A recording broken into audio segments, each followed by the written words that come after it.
Amal et classe égale à HRL. George Clooney ont subi le déluge. L'avocate et son acteur de mari se trouvaient dans leur résidence du lac de Côme avec leurs jumeaux de 4 ans lorsque de terribles inondations ont frappé la région.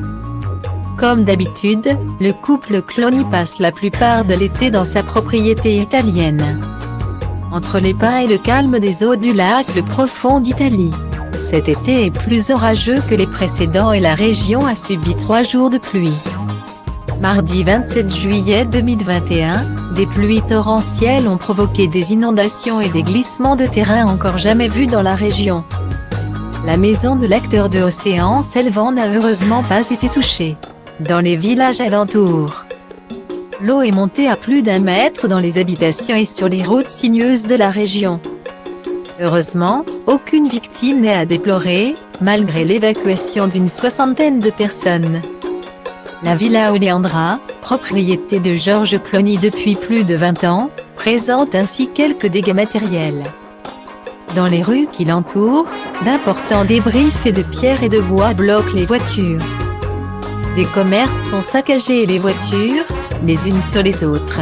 Une situation particulièrement difficile pour la station balnéaire. En plein été, déjà touchée économiquement par la crise sanitaire. Interrogé par la TG1 Rai, la télévision italienne, George Clooney a eu une pensée émue pour sa région de toujours. C'est pire que ce que l'on pense. Nous étions à Cernobbio et ce qu'il se passe est grave. Mais ici à Laglio, c'est encore bien pire. Il pense que ça pourrait coûter des millions et des millions de dollars de réparation. Cette ville est là depuis toujours et elle continuera d'exister. Elle se relèvera plus forte.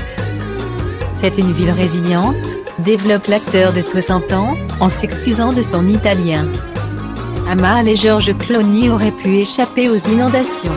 Le couple et leurs jumeaux, Alexander et Ella, auraient été bien au sec depuis leur toute nouvelle propriété de Brignoles, Var. Le domaine du Canadel, acheté il y a quelques semaines pour une somme dépassant les 8 millions d'euros.